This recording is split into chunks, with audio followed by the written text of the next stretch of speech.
This is the moment we've all been waiting for. Johnny Somali's case has just taken a massive turn that changes everything.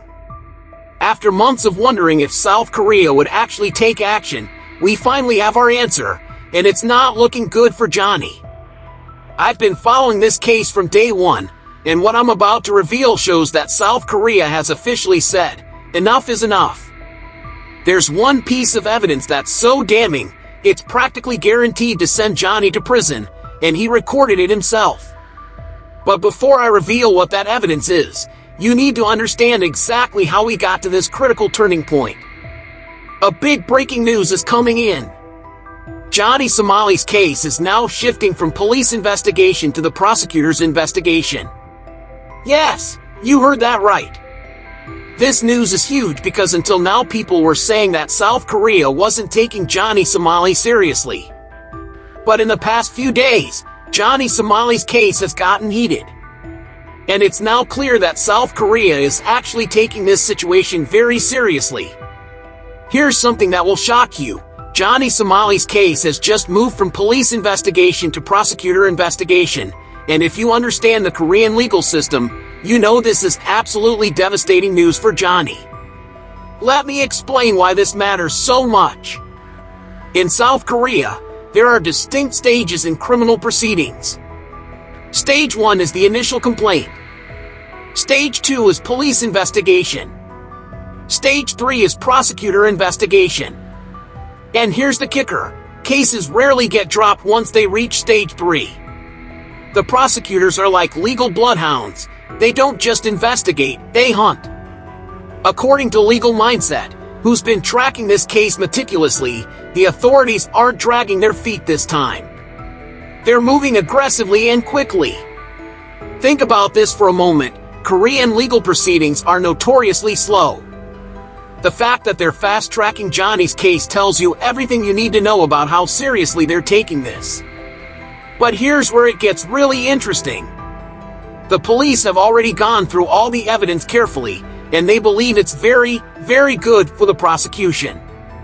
When legal experts use language like very aggressive and proceeding strongly and quickly, that's not lawyer speak for maybe. That's lawyer speak for this guy is toast. The Child Welfare Act charges have been refiled with additional evidence. Remember, this isn't just about disorderly conduct anymore. We're talking about crimes involving children, something that Korean society takes extremely seriously. The prosecutors now have multiple angles to attack from, and Johnny's previous guilty pleas on other charges show a pattern of criminal behavior. I have to be honest with you, watching this unfold feels like justice finally catching up. For months, people have been frustrated, thinking Johnny would somehow slip through the cracks. But this escalation proves that persistence pays off and that no one is above the law, regardless of how many followers they have. What makes this even more damning is that most of the evidence comes directly from Johnny's own live streams. He literally documented his own crimes and broadcast them to the world. Even if he wanted to claim innocence, how do you argue against video evidence that you yourself created and distributed? But the evidence I just mentioned isn't even the most damaging part. Wait until you hear about the specific incident that's about to seal Johnny's fate. It involves behavior so disturbing that even hardened legal professionals are calling for maximum penalties. What I'm about to show you is so disturbing that it perfectly demonstrates why Johnny Somali isn't just a nuisance streamer, he's a genuine threat to public safety. Evidence in criminal cases usually comes from witness testimony, security cameras, or police reports. But Johnny Somali has done something unprecedented. He's created a comprehensive video library of his own criminal activity. Every harassment, every threat, every moment of public disturbance has been carefully documented and broadcast live to thousands of viewers. Let me walk you through one specific incident that's now part of the evidence package. In this hotel footage, you can see Johnny completely ignoring staff instructions, becoming verbally abusive, and creating a public disturbance. But watch the staff member's face. This isn't just annoyance, it's genuine fear and distress. The hotel manager, a woman just trying to do her job, had to call the police because Johnny's behavior was so threatening and disruptive. Notice how he immediately plays the victim card, claiming discrimination while simultaneously being verbally abusive. This isn't content creation, this is harassment with cameras rolling. But here's what makes this evidence so powerful in court. Johnny can't claim it was taken out of context or edited maliciously. These are his own live streams, his own words, his own actions, broadcast in real time with no editing. When prosecutors present this evidence, they're essentially letting Johnny convict himself with his own footage. This hotel incident isn't isolated, it's part of a documented pattern spanning multiple countries. The evidence shows Johnny specifically targeting women, children, and people he perceives as unable to fight back. Legal Mindset pointed out something crucial. You target women and children because you're a small, fragile little man who picks on those weaker than you. What's particularly disturbing is the calculated nature of these incidents. Johnny doesn't just stumble into these situations. He seeks them out, escalates them deliberately, and then profits from the chaos he creates. This isn't mental illness or cultural misunderstanding. It's predatory behavior disguised as entertainment. The evidence package also includes footage from Japan, showing that this behavior transcends borders. Korean prosecutors can demonstrate that Johnny's actions weren't isolated incidents or cultural misunderstandings. They were part of a deliberate pattern of criminal behavior that he exported to their country. Think about the real people affected by Johnny's actions. Hotel staff who feared for their safety. Children who were harassed for content. Women who were targeted because Johnny perceived them as easy victims. Each piece of evidence represents real trauma inflicted on real people for the sake of online engagement. The prosecutors now have what every legal team dreams of, an overwhelming amount of self-documented evidence showing clear criminal intent, pattern behavior, and complete disregard for local laws and human dignity. But if you think the evidence we've discussed so far is damaging, wait until you hear about Johnny's biggest mistake, the one that's guaranteed to make this case impossible to defend. Johnny Somali just made the one mistake that prosecutors dream about. He directly threatened and mocked the very people who will decide his fate. In any legal system, showing respect for the court is fundamental. It's not just tradition, it's strategic survival. When you're facing criminal charges, the last thing you want to do is antagonize the judge, prosecutors, and law enforcement officials handling your case. Johnny Somali did exactly the opposite. Here's what makes this so catastrophic for Johnny's defense. He has publicly mocked the judge, ridiculed the prosecutors, and shown complete contempt for Korean law enforcement. These aren't private conversations that might be taken out of context. These are public statements, often live-streamed, showing his attitude toward the Korean legal system. Prosecutors are human beings. When someone shows complete disrespect for their profession, their country's laws, and their judicial system, it becomes personal. They're not just prosecuting crimes anymore, they're defending the integrity of their entire legal framework. Legal Mindset revealed something crucial about prosecutorial strategy. Prosecutors will try to aggravate the crime and push for maximum sentences. With Johnny's disrespectful behavior on record, they now have ammunition to argue for enhanced penalties based on his contempt for the legal process itself. Think about this from a prosecutor's perspective. They have a defendant who not only committed crimes but then publicly mocked their ability to hold them accountable. This isn't just about justice anymore. It's about sending a message that foreign visitors can't come to Korea, commit crimes, and then laugh at their legal system. But Johnny didn't stop at mocking officials. He's continued his behavior even while under investigation, showing a complete lack of remorse or understanding of his situation.